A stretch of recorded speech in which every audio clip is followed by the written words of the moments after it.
Aunque muchos conocen la famosa expresión «nada es seguro excepto la muerte y los impuestos», resulta que la Biblia, de hecho, menciona a algunos individuos que nunca experimentaron la muerte.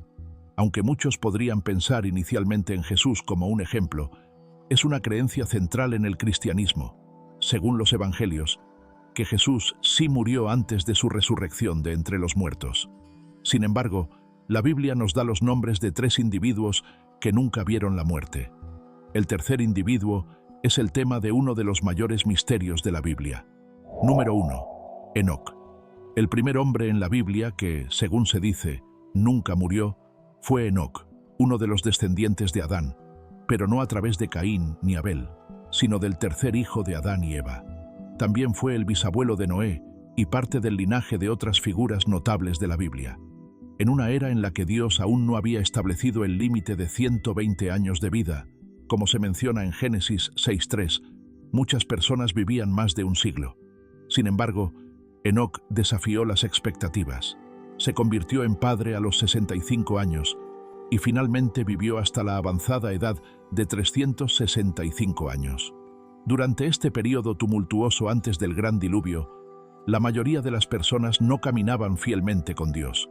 En cambio, seguían su propio camino, por la senda torcida del pecado. Sin embargo, Enoc se destacó al caminar fielmente con Dios y desarrollar una relación profunda con Él. En Génesis 5:22 y 24 leemos: Enoc anduvo con Dios, luego dejó de existir, porque Dios se lo llevó. Este pasaje indica el estrecho vínculo de Enoc con Dios y el hecho extraordinario de que Dios decidió llevarlo al cielo sin que experimentara la muerte física. Lucas menciona a Enoc en su lista de los antepasados de Jesús en Lucas 3:37, remontándose hasta Adán. Hebreos 11 también incluye a Enoc en una lista de antiguos antepasados israelitas elogiados por su gran fe.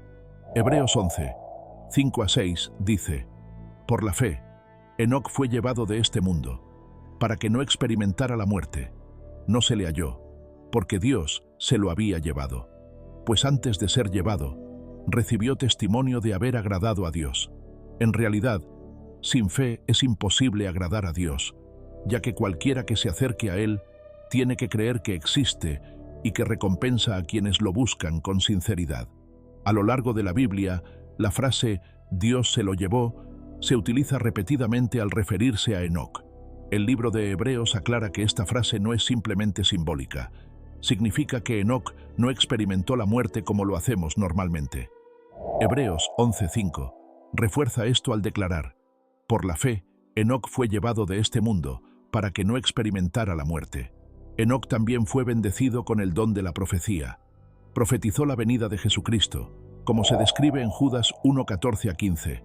Miren, el Señor viene con miles y miles de sus santos, para juzgar a todos y para convencer a todos los impíos de todas las obras impías que han cometido en su impiedad, y de todas las palabras insolentes que los pecadores impíos han hablado contra él.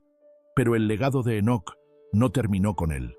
Su bisnieto, Noé, también caminó fielmente con Dios. Debido a la justicia de Noé, solo él y su familia fueron salvados durante el catastrófico gran diluvio.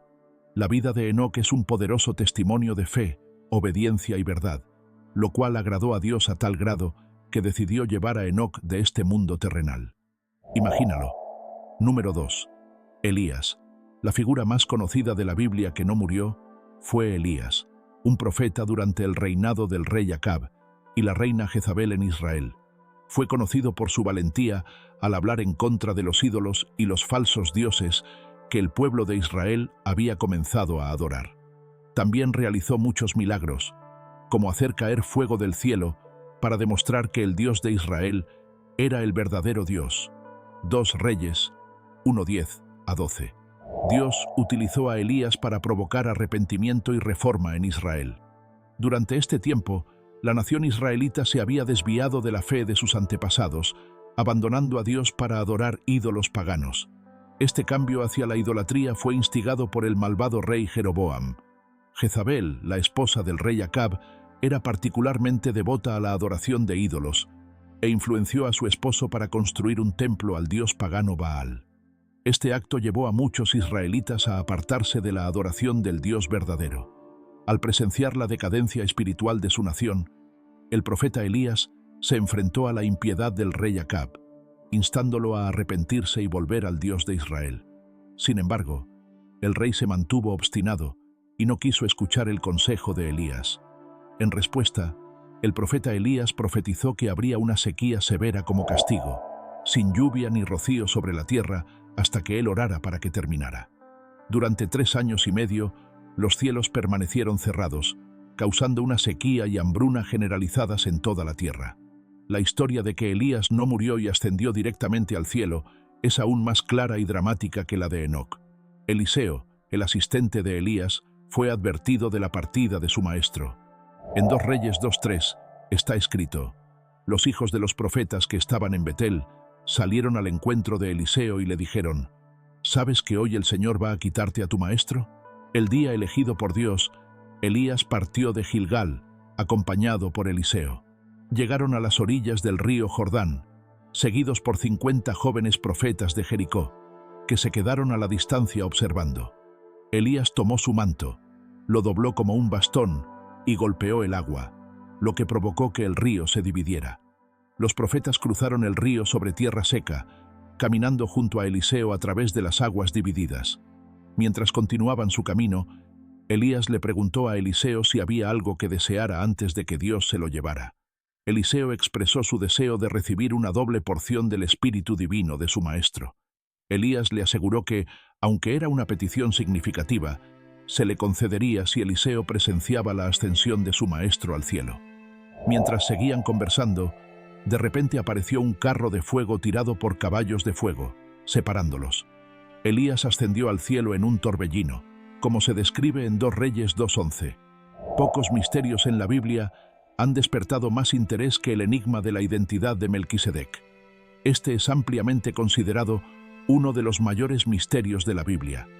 En Hebreos 6, 19-20, encontramos que Jesucristo, tras su resurrección, ocupa el puesto de sumo sacerdote según el orden de Melquisedec.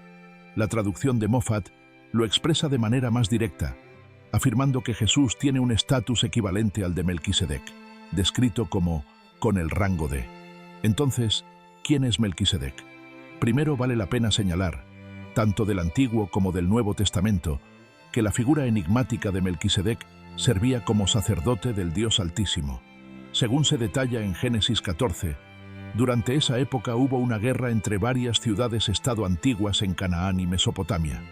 El sobrino de Abraham, Lot, y su familia fueron capturados. Cuando uno de los hombres de Lot logró escapar y dar esta noticia a Abraham, Abraham tomó medidas. Armó a 318 de sus propios sirvientes y persiguió a los invasores.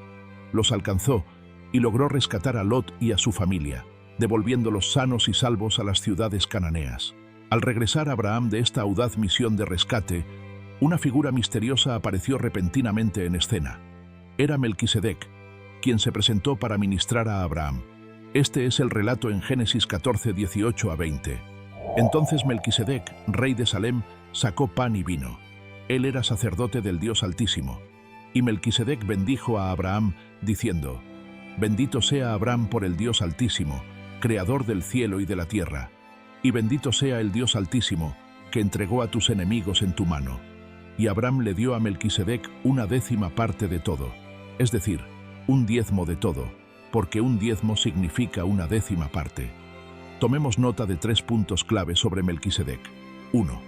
Melquisedec era rey de Salem, que es la ciudad de Jerusalén. Salem proviene de la palabra hebrea que significa paz. Esto convierte a Melquisedec en el rey de paz. 2. El nombre hebreo Melquisedec significa rey de justicia. 3. El mismo individuo se menciona en el Salmo 110, 4. Hablando proféticamente de Cristo, David escribió: el Señor lo ha jurado y no se retractará. Tú eres sacerdote para siempre, según el orden de Melquisedec. Este versículo se cita nuevamente en Hebreos 5, 6-10. En Hebreos 7:3 se afirma: Melquisedec no tenía padre ni madre, ni registro de sus antepasados. Nunca nació ni murió, pero su vida es como la del Hijo de Dios. un sacerdote para siempre. Esta es una evidencia bíblica de que Melquisedec nunca murió. Sin embargo, esto aún no resuelve el misterio. Entonces, nuevamente, ¿quién es él? Muchas personas creen que Melquisedec era Jesucristo. Exploremos esta narrativa más a fondo. En Hebreos 7:20 a 21 está escrito que Dios hizo un juramento de que Cristo siempre sería un sacerdote para siempre. El texto dice: «El Señor ha jurado y nunca cambiará de parecer. Tú eres sacerdote para siempre, según el rango de Melquisedec». El nombre de Melquisedec, que significa Rey de Justicia, es un punto que muchos utilizan para apoyar esta afirmación. El propio Jesús dijo en Mateo 19:17: «No hay ninguno bueno, sino solo uno, que es Dios». La autojusticia humana, ante Dios, es como trapos sucios. Nadie puede ser justo excepto Dios.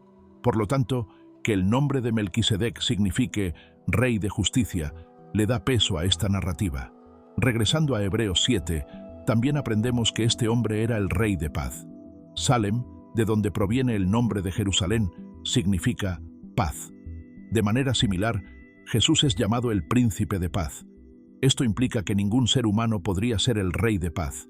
Romanos 3:10 a 17 nos dice: «No hay justo, ni siquiera uno. No han conocido el camino de la paz». Entonces, ¿cómo puede un hombre ser tanto el Rey de Justicia como el Rey de paz? Además, el hecho de que Melquisedec fuera sin madre, sin padre, sin genealogía, o, como lo traduce Phillips, no tenía padre ni madre ni árbol genealógico, significa que no nació como nacen los seres humanos. Esto no significa simplemente que se hayan perdido los registros del nacimiento de Melquisedec. Sin tales registros, los sacerdotes humanos no podían servir, como se muestra en Esdras 2:62. Las Escrituras también revelan que Melquisedec es continuamente un sacerdote. Sabemos que Dios hizo un juramento de que Cristo siempre sería sacerdote, y su sacerdocio es según el orden de Melquisedec. ¿Podrían ser la misma persona? Aquí es donde la narrativa se vuelve complicada. Sabemos que, en el Nuevo Testamento, Jesús tiene un padre y una madre, muere y resucita. Entonces, ¿podría Melquisedec realmente ser Jesús, a pesar de que Jesús tuvo un padre, una madre y experimentó la muerte? ¿Quién lo sabe con certeza? Aquellos del otro lado del debate afirman que el autor del libro de Hebreos estaba hablando de manera figurativa. Argumentan que Melquisedec estaba destinado a parecerse a Jesús, no a ser Jesús. También señalan que, en casi todas las demás apariciones de Dios en la Biblia, la persona que se encuentra con Dios tiene algún tipo de conciencia de estar en la presencia de lo divino. Sin embargo, en la historia de Melquisedec, no hay indicación de que Abraham reconozca que está en la presencia de Dios. Aunque Melquisedec aparece y desaparece abruptamente de la narrativa, no hay nada en Génesis 14 que indique explícitamente que Dios mismo estuvo presente. Otro punto que se menciona se encuentra en Hebreos 5:1, donde el autor dice: «Todo sacerdote es escogido de entre los hombres». El propósito completo del sacerdocio es que un humano elegido y ungido esté delante de Dios como representante. Debido a que Jesús fue completamente hombre en el Nuevo Testamento, además de ser completamente Dios, pudo servir como nuestro sacerdote perfecto. Sin embargo, antes de Jesús, el sacerdote supremo, la Biblia enseña claramente que los sacerdotes eran humanos que servían en un papel representativo. Estas diferencias de opinión no deberían ni distraernos ni dividirnos. Al final del día, lo que más importa es que tenemos un gran sumo sacerdote llamado Jesús, quien ha pagado por nuestros pecados, aboga por nuestra causa ante Dios y nos ama con un amor eterno.